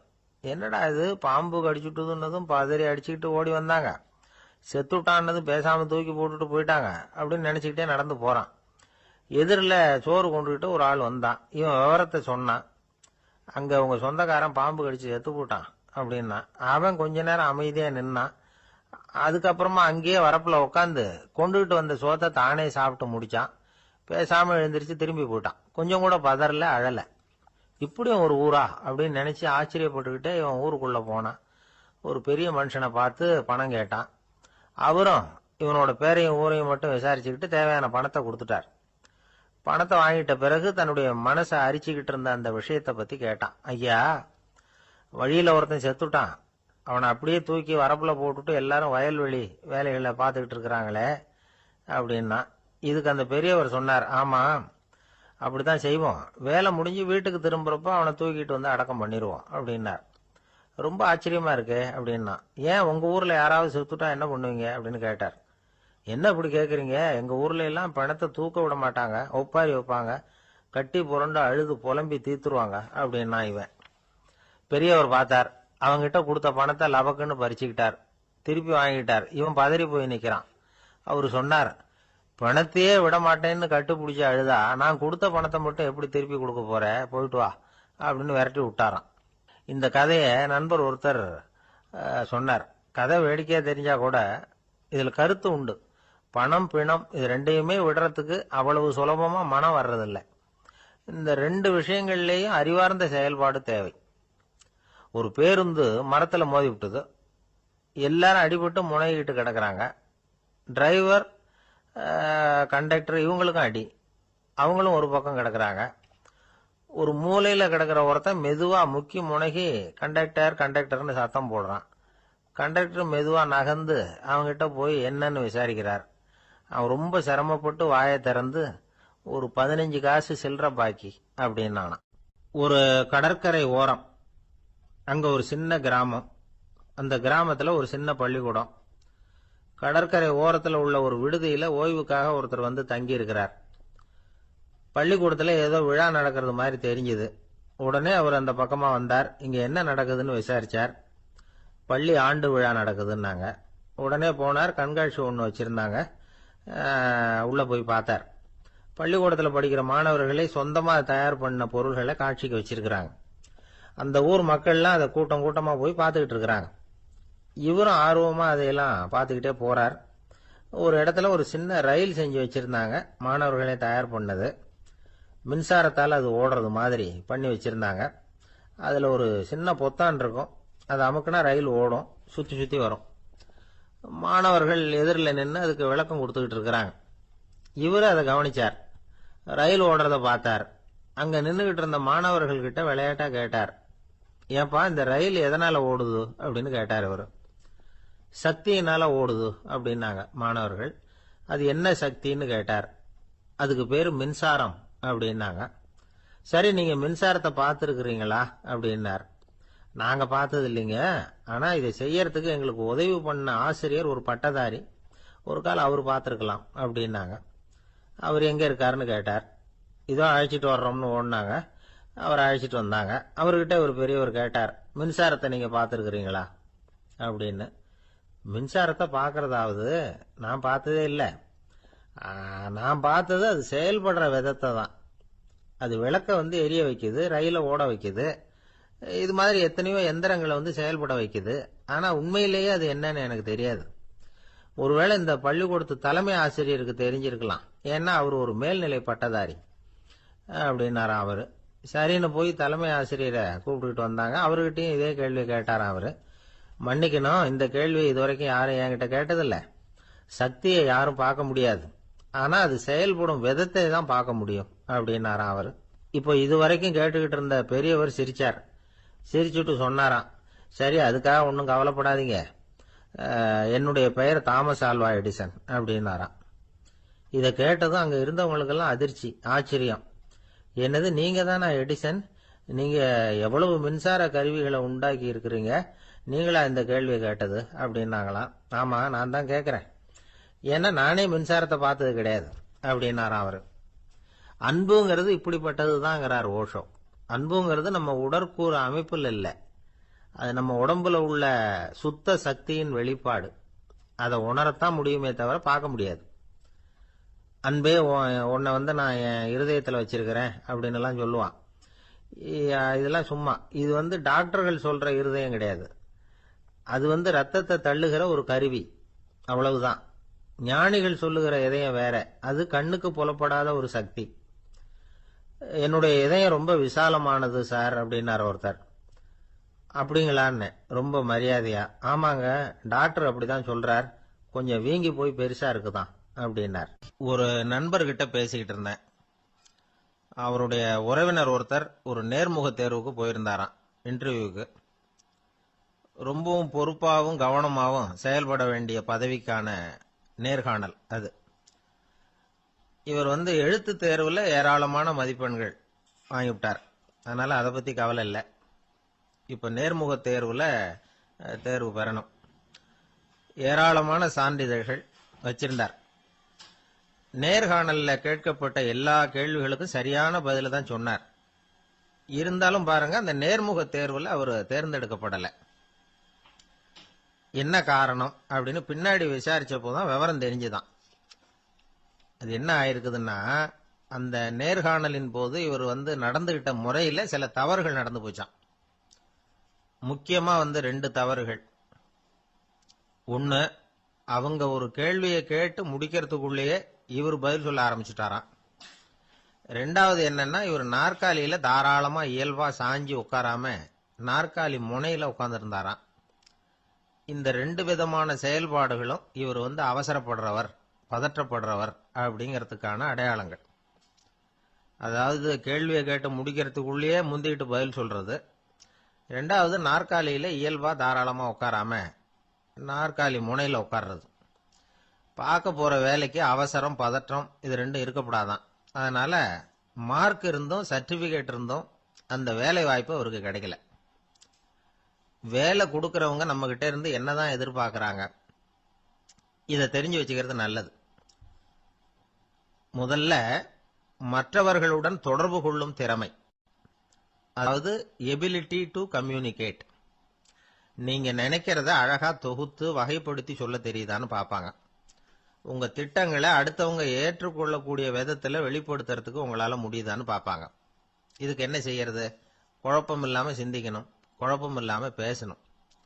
ரெண்டாவது விஷயம், என்னன்னா புத்திசாலித்தனம், அதாவது இன்டெலிஜென்ஸ். ஏத்துக்க போற வேலையை நல்ல விதமா செய்ய முடியுமா உங்களால, அதை எந்தெந்த வழியில செய்யலாம் அப்படிங்கறத உங்களால தீர்மானிக்க முடியுமா, அந்த வேலைக்கான புது புது யோசனைகளை உங்களால சொல்ல முடியுமா அப்படின்னு பார்ப்பாங்க. இது இன்டெலிஜென்ஸ். மூணாவது தன்னம்பிக்கை, அதாவது செல்ஃப் கான்பிடன்ஸ். உங்களுக்கு அது உண்டா அப்படிங்கறத கவனிப்பாங்க. எந்த சூழ்நிலையையும் சமாளிக்கணும், எப்படிப்பட்ட மனிதர்களையும் சமாளிக்கிற தைரியம் வேணும், அடுத்தவங்களை நமக்கு சாதகமா திருப்பக்கூடிய தன்னம்பிக்கை வேணும். நாலாவது பொறுப்புகளை முன்வந்து ஏற்றுக்கொள்ளுதல், வில்லிங்னஸ் டு அக்செப்ட் ரெஸ்பான்சிபிலிட்டி. பொறுப்புகள்ல இருந்து நழுவி போக ஆசைப்படாம செஞ்சு முடிக்கணும். அஞ்சாவது முன் வருதல், இனிஷியேட்டிவ். வேலையோட முக்கியத்துவம் உணர்ந்து அதை ஏத்துக்கிட்டு தகுந்த நடவடிக்கைகளை தயங்காம எடுக்கிறதுக்கு முன் வரணும். ஆறாவது என்னன்னு கேட்டீங்கன்னா தலைமைத்துவம், லீடர்ஷிப். 4 பேருக்கு தலைமை தாங்கி நல்ல விதத்துல நடந்துக்க தெரியுதா. ஏழாவது கற்பனை திறன், இமேஜினேஷன். சில பிரச்சனைகள் வரக்கூடும் அப்படின்னு முன்கூட்டியே யூகிச்சு அதுக்கு தகுந்த மாதிரி நடவடிக்கை எடுக்கிற திறமை உண்டா அப்படிங்கறத பார்ப்பாங்க. எட்டாவது என்னன்னா வளைந்து கொடுத்தல், பிளெக்சிபிலிட்டி. சூழ்நிலைக்கு தகுந்த மாதிரி, மாற்றங்களுக்கு தகுந்த மாதிரி அனுசரிச்சு நடந்துக்கிறதுக்கு தெரியுதா உங்களுக்கு அப்படிங்கறத கவனிப்பாங்க.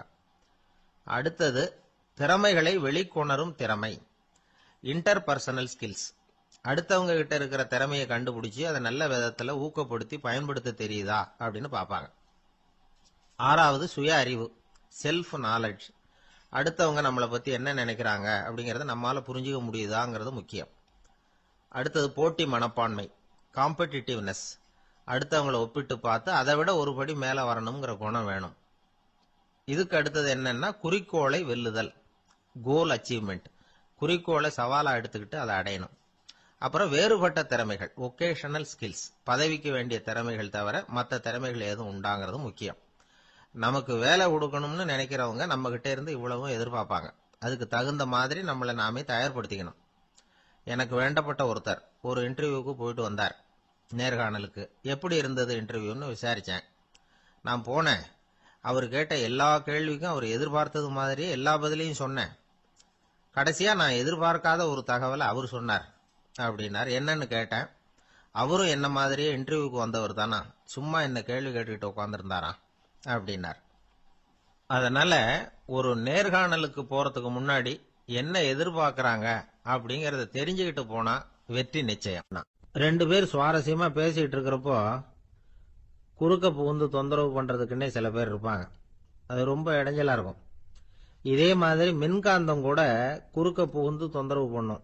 கடைசியில் அது ஒரு பெரிய இடைஞ்சல கொண்டாந்து விட்டுரும். சில வீடுகளில் கேபிள் கனெக்ஷன் இல்லாம சில தனியார் டிவி காட்சிகள் தெரியும். அதுக்கு என்ன காரணம்னா இந்த மின்காந்த குறுக்கீடு தான் காரணம். இதைத்தான் சுருக்கமா EMI அப்படின்னு சொல்றாங்க, அதாவது எலக்ட்ரோ மேக்னெட்டிக் இன்டர்ஃபியரன்ஸ்.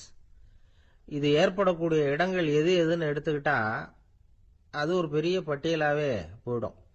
இந்த EMI தொந்தரவு கேபிள் டிவியில மட்டும்தான் இல்லை, ராக்கெட் ஏவுதளத்தில் உள்ள ரேடார்கள், அங்க உள்ள சில சக்தி வாய்ந்த தொலைத்தொடர்பு சாதனங்கள், விமான தளங்கள்ல உள்ள ரேடார்கள், கப்பல் தளங்கள்ல பொருத்தப்பட்டிருக்கக்கூடிய சக்தி வாய்ந்த ஆண்டனாக்கள், இப்படி நிறைய சொல்லலாம். காவல் நிலையங்கள்ல பயன்படுத்தப்படுகிற வயர்லெஸ் தொடர்பு சாதனங்கள் கூட ஓரளவுக்கு இந்த மின்காந்த அலைகளை வெளியிடும். நம்ம வீட்டில் உட்காந்துக்கிட்டு ரேடியோ கேட்டுக்கிட்டு இருப்போம் அல்லது டிவி பார்த்துக்கிட்டு இருப்போம். அந்த சமயத்தில் பக்கத்து தெருவில் ஒரு மோட்டார் சைக்கிள் அல்லது காரு, குறிப்பாக பெட்ரோல் இன்ஜின், அது போறப்ப அதில் உள்ள மின்காந்த மின்கலத்தில் அதாவது மேக்னெட்டோ பேட்டரியிலிருந்து வெளிப்படுகிற மின்காந்த அலை இங்க டிவியிலையும் ரேடியோவிலையும் கரகரப்பு உண்டு பண்ணும். சரி, இது பெருசா என்ன இடைஞ்சல உண்டு பண்ணிட போகுது அப்படின்னு நாம அலட்சியமா நினைக்கலாம். வயசானவங்களுக்கு மறதி நோயின்னு ஒன்று வரும்ல, அல்ஷமீர், அதாவது மூளையில உள்ள செல்கள் செயலிழந்து போயிடுறது. அது செய்ய வேண்டிய வேலையை மறந்துடும். மனைவியே எதிரில் நின்னா கூட உன்னை எங்கேயோ பார்த்தது மாதிரி தெரியுதே அப்படின்னு சொல்லிட்டு இருப்பாங்க. அப்படி ஒரு மறதி. இந்த விசித்திரமான நோய்க்கு இதுவரைக்கும் மருந்தே இல்லைன்னு வேற சொல்றாங்க. இந்த மைக்ரோ ஓவன் அப்படின்னு சொல்லக்கூடிய சமையல் அடுப்புகள் கூட மின்காந்த அலைகளை வெளியிடுது. சமயத்தில் சில தொழிற்சாலைகளில் கூட பெரிய விபத்துக்களை இந்த இஎம்ஐ உண்டு பண்ணிவிடும். இதை பற்றி தீவிரமாக சிந்திக்க ஆரம்பிச்சதே ஒரு விபத்துக்கு பிறகுதான்.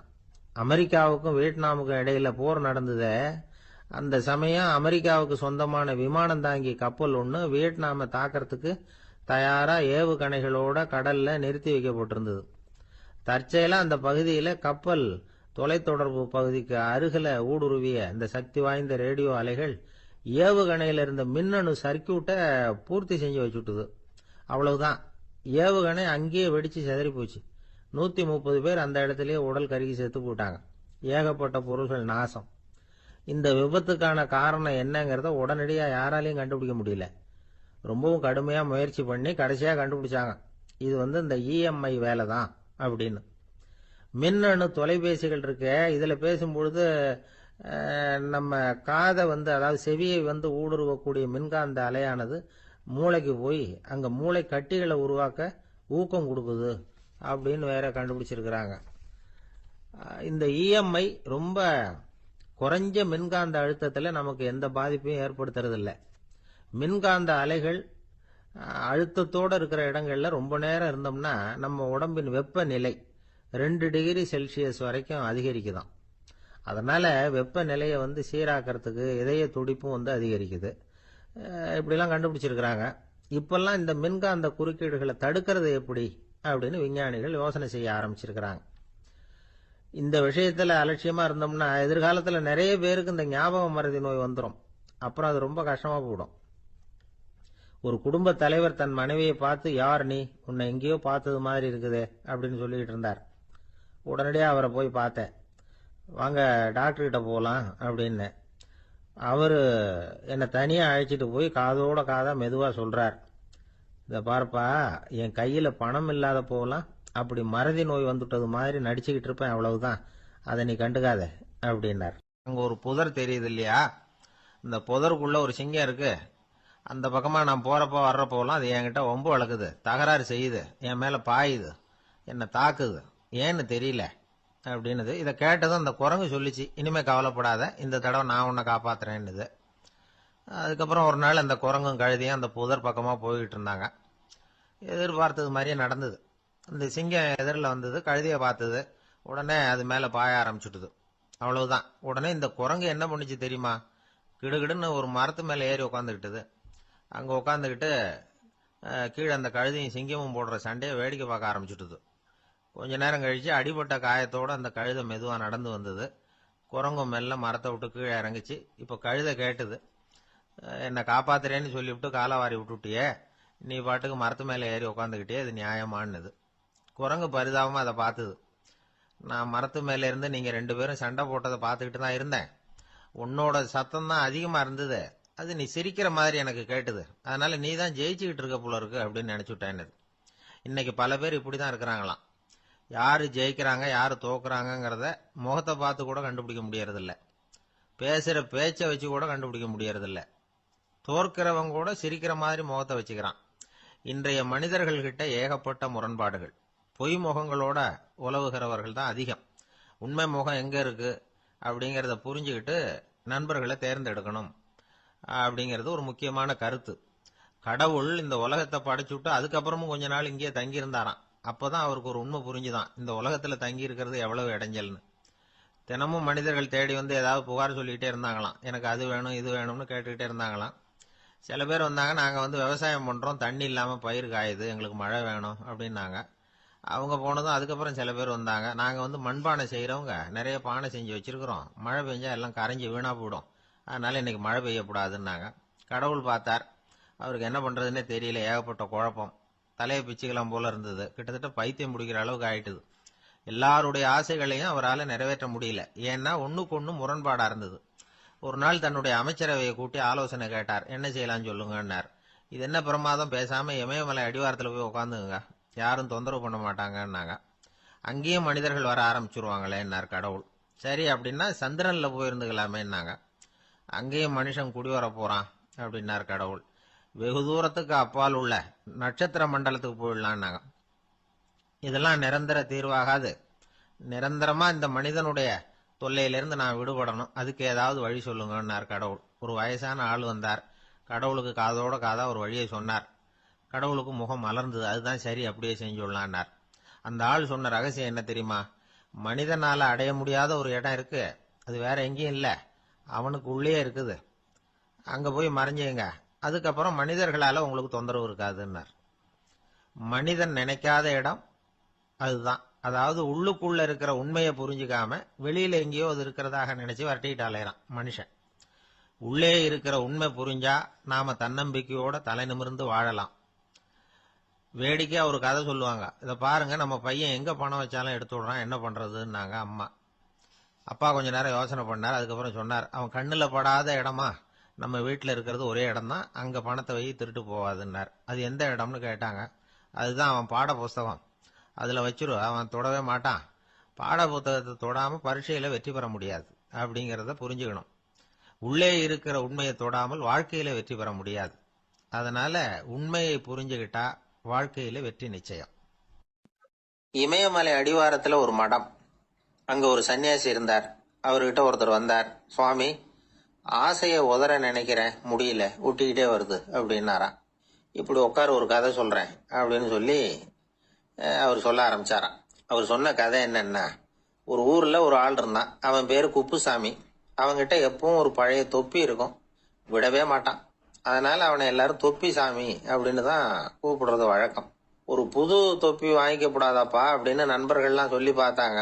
பணத்துக்கு எங்க போவேன் அப்படின்னு விட்டானா. பணம் வச்சிருக்கான், செலவு பண்ண மனசு வரல, மகா கஞ்சன். பழைய பாட்டில்கள்லாம் வாங்கி வித்துக்கிட்டு இருந்தான். அப்படி ஒரு தடவை பழைய கண்ணாடி சாமான்களை ஏலத்தில் எடுத்தப்போ அதுல ஒரு அருமையான சென்ட் பாட்டில் கிடைச்சது. உடனே ஒரு ஐடியா பண்ணான். அந்த சென்ட்டை சின்ன சின்ன பாட்டில்கள்ல அடைச்சி ஜன்னல் ஓரமா அடுக்கி வச்சுட்டான். அதை வித்தா நிறைய பணம் கிடைக்குமே, அதனால.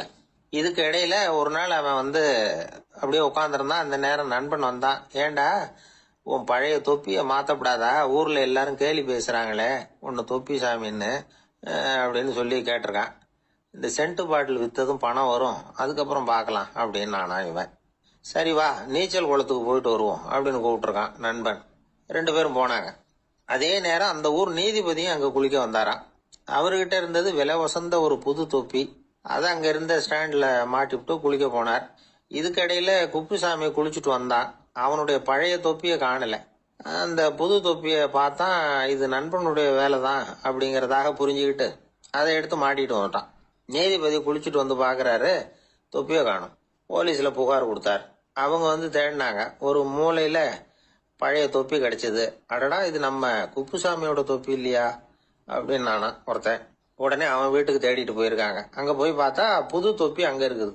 உடனே அவனுக்கு 1000 ரூபாய் அபராதம் போட்டாங்களாம்.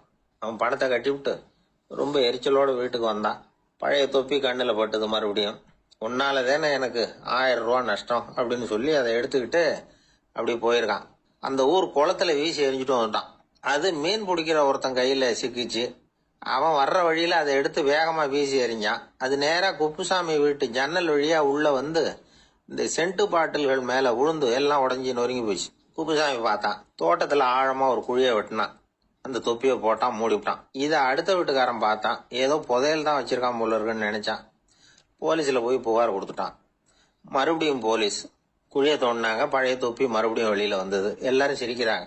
அன்னைக்கு ராத்திரியே அந்த தொப்பியை எடுத்துக்கிட்டு நேரா புறப்பட்டான். ஒரு கல்லுல அதை சேர்த்து கட்டி குடிநீர் தொட்டி இருக்கும்ல, அதுல போட்டுட்டு வந்துட்டான். இனிமே என்ன பண்ணும் பாப்போம்னு. ஒரு நாள் திடீர்னு குழாயெல்லாம் அடைப்பட்டு போச்சு. மாநகராட்சி அலுவலர்கள் என்னன்னு பார்த்தா அந்த பழைய தொப்பி குழாயை அடைச்சிக்கிட்டு இருக்குது. இது குப்புசாமியோட தொப்பிங்கிறது தான் எல்லாருக்கும் தெரியுமே. உடனே குடிநீரை பாழாக்கணத்துக்காக குப்புசாமிக்கு கோர்ட்டு 2500 ரூபாய் அபராதம் போட்டுட்டுது. அதையும் கட்டிவிட்டு வெளில வந்தான். கடைசியா முடிவு பண்ணான். ஒரு நெருப்பு குச்சியை கிழிச்சான். தொப்பியை கொளுத்தினான். எரிஞ்சது. எடுத்து வெளில எரிஞ்சான்.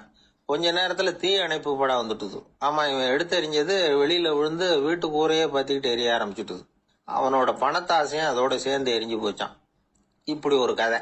இந்த கதையை சொல்லி முடிச்சார் அந்த இமயமலை அடிவாரத்துல இருந்த சன்னியாசி. இப்ப அந்த குப்புசாமி எங்க இருக்கிறான்னு கேட்டார் எதிரில இருந்தவர். இதோ உன் எதிரிலே இருக்கிறான், நான் தான் அந்த குப்புசாமி அப்படின்னாராம் அந்த சன்னியாசி. அந்த குப்புசாமி கிட்ட இருந்தது மாதிரி ஒரு பழைய தொப்பி நம்ம ஒவ்வொருத்தர்கிட்டே உண்டு. அதை எப்படி தொலைக்கிறதுன்னு தெரியாம தடுமாறிக்கிட்டு இருக்கிறோம். அது என்ன தொப்பிங்கிறீங்களா? அதுதான் நம்மை சூழ்ந்திருக்கிற மாயை. அப்படிங்கிறார் சுவாமி சின்மயானந்தர். மெய்ஞானம் கிடைக்கிறப்போ மாயை எரிஞ்சு போகும் அப்படிங்கிறது அவருடைய கருத்து. நம்மால் ஒருத்தர் வேகமா ஓடி வந்தார். காலில் மாட்டியிருந்த பழைய செருப்பு ரெண்டையும் ஆவேசமா தூக்கி ஒரு கிணத்துல போட்டுட்டு வெறுங்காலோட நடந்து வந்துகிட்டு இருக்கிறார். ஏன் அப்படி பண்ணீங்க அப்படின்னு கேட்டோம். அந்த செருப்புக்கு சொந்தக்காரன் பின்னாடி வந்துகிட்டு இருக்கிறான், அதனால அப்படி பண்ணேன் அப்படிங்கிறார் இவர். ஒரு ஆளு ராமகிருஷ்ணரை தேடி வந்தான். அவன் கையில 1000 பொற்காசுகள் வச்சிருந்தான். அதை அவர்கிட்ட கொடுத்து இதை ஏத்துக்கணும் அப்படின்னு ரொம்ப பணிவா கேட்டுக்கிட்டான். அவரு பார்த்தார், இது எனக்கு தேவையில்லை, ஆனாலும் உன்னுடைய மனசை புண்படுத்துறதுக்கு நான் விரும்பலை, அதனால நீ கொடுக்கறத வாங்கிக்கிறேன்னார். வாங்கிக்கிட்டார். அப்புறம் கேட்டார், இதை பாரு, இனிமே இதெல்லாம் என்னுடையது தானே அப்படின்னார். ஆமா, அதையெல்லாம் நான் உங்களுக்கே கொடுத்துட்டேன். அவன், சரி, இப்போ நீ எனக்காக ஒரு காரியம் பண்ணணும்னார். என்ன செய்யணும்னு சொல்லுங்கன்னா, இந்த நாணயங்களையெல்லாம் எடுத்துக்கிட்டு போய் கங்கை நதியில் எரிஞ்சுட்டு வா அப்படின்னார். இவனுக்கு அதிர்ச்சியா போச்சு. என்ன பண்றது, இனிமே அது முடியாதுன்னு சொல்ல முடியாது. ஏன்னா அந்த நாணயங்களையெல்லாம் அவருக்கே கொடுத்துட்டான். இனிமே அதெல்லாம் இவனுடையது இல்லை. பேசாம அவ்வளவே அள்ளிக்கிட்டு ஆத்தங்கரைக்கு போனான். போனவன் ரொம்ப நேரம் திரும்பியே வரல. ராமகிருஷ்ணருக்கு சந்தேகம், என்ன ஆச்சு அந்த மனுஷனுக்கு, காசுகளோட அந்த கங்கையில குதிச்சுட்டானா, போகும்பொழுதே ஒரு மாதிரியா தான் போனான், போய் என்னன்னு பார்த்துட்டு வாங்க அப்படின்னார். அங்க இருந்த ஒருத்தர் ஓடி போய் பார்த்தார். அவர் போய் பார்க்கும்பொழுது அவன் அங்கே இருந்தான். அதுக்கப்புறம் அவர் திரும்பி வந்தார். விவரத்தை சொன்னார். அதாவது அவன் கங்கை கரையில உட்காந்துக்கிட்டு ஒவ்வொரு நாணயமா 1 2ன்னு எண்ணி எண்ணி வீசிக்கிட்டு இருக்கிறான். அவனை சுத்தி ஒரு கும்பல் நின்றுகிட்டு அவனை தடுத்துக்கிட்டு இருக்குது அப்படின்னு விவரத்தை சொன்னார் போயிட்டு வந்தவர். இதை கேட்டதும் ராமகிருஷ்ணரே புறப்பட்டு அங்க போனாராம். என்ன இப்படி பண்ணிட்டு இருக்கிற, நான் உன்னை அந்த நாணயங்களை கங்கையில வீசி எறிய சொன்னேன், நீ ஏன் அதை எண்ணிக்கிட்டு இருக்கிற அப்படின்னார். பழக்கம்தான் காரணம், நான் ஒவ்வொரு நாளும் ஒவ்வொன்றா சேமிச்சு வச்சேன். இன்னைக்கு என்கிட்ட நிறைய இருக்குது, உங்களுக்கு ஒரு 1000 நாணயங்களை கொடுக்கணுங்கிறது என்னோட ஆசை அப்படின்னா. இப்ப ராமகிருஷ்ணர் சொன்னார், ஒரே நேரத்தில் எல்லாத்தையும் சம்பாதிச்சிருந்தா நீ எண்றது பொருத்தமா இருக்கும். எல்லாத்தையும் இழக்கும் போது ஒவ்வொன்றா எண்ணிக்கிட்டு இழக்கிறதுங்கிறது சரியான செயல் இல்லை. அதனால ஒரே தடவையா எல்லாத்தையும் தூக்கி எறிஞ்சிடும் அப்படின்னார். இது இழப்பது அப்படிங்கிற ஒரு உயர்ந்த நிலை. இதை நாம யதார்த்த வாழ்க்கையில சம்பந்தப்படுத்தி பார்த்து குழப்பிக்கிட்டு இருக்கக்கூடாது.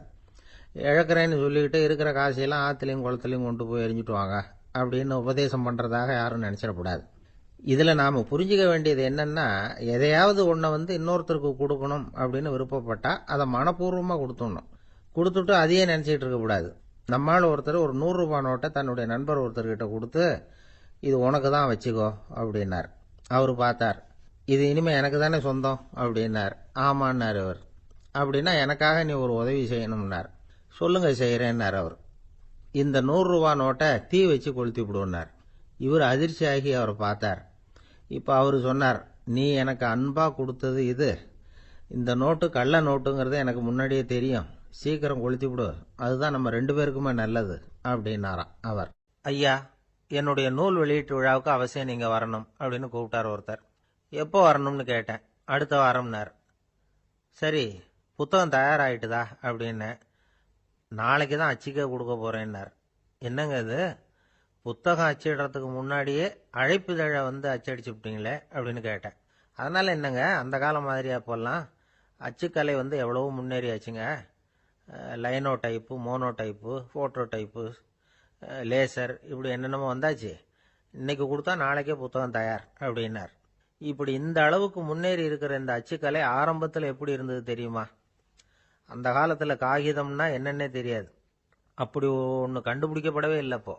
அப்பெல்லாம் எதையாவது ஒன்று எழுதணும்னா அதுக்கு ஆட்டு தோலை தான் பயன்படுத்தி இருக்கிறாங்க. கண்ணுக்குட்டி தோல் கூட அதுக்கு உபயோகப்பட்டு தான். ஐரோப்பாவில் இருந்த பாதிரியார்கள் தோல் எழுதப்பட்ட புத்தகத்தை தயாரிக்கிறதுல ரொம்ப கெட்டிக்காரங்களாம். எகிப்து, அப்புறம் மத்திய தரைக்கடல் ஓரத்தில் உள்ள நாடுகள், இங்கெல்லாம் தோல் தான் எழுது பொருளாக பயன்பட்டு வந்திருக்குது.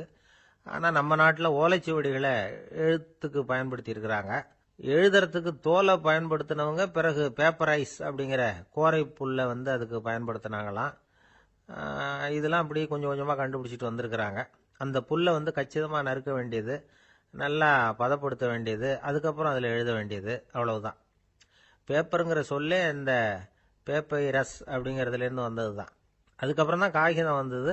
இதை முதல்ல சீன நாட்டில் தான் கண்டுபிடிச்சாங்க.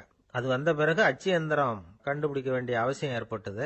அதை கண்டுபிடிச்சவர் ஜெர்மானிய அறிவியல் அறிஞர் ஜான் கூட்டன்பர்க். அச்சு கலைக்கு அடித்தளம் அமைச்சவர் அவர் தான்.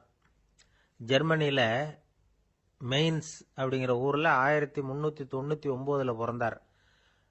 அவரோட மாமன் ஒருத்தர் உலோக வேலையில் வல்லவர். அவர்கிட்ட அந்த வேலையை கற்றுக்கிட்டார். அதோட வைர கற்களை பட்டை தீட்டுறதுலையும் ரொம்ப தேர்ச்சி பெற்றிருந்தார். இளம் வயசுலேயே சும்மா இருக்க மாட்டாராம். எதை செஞ்சாலும் அதை திறமையாக செய்வாராம். அவர் தான் முதல்ல மர அச்சு எழுத்துக்களை உருவாக்கினார். அது மேலே மை தடவி பிரதிகள் எடுத்தார். அதுக்கப்புறம் உலோக எழுத்துக்கள், முதல்ல காரியம், அப்புறம் இரும்பு, அப்புறம் கலப்பு உலோகம். பிறகு அச்சடிக்கிறதுக்கு எந்திரம் ஒன்றையும் உருவாக்கினார். முதல்ல பைபிள் அச்சடித்தார். 1468 அவர் இறந்து போனார்.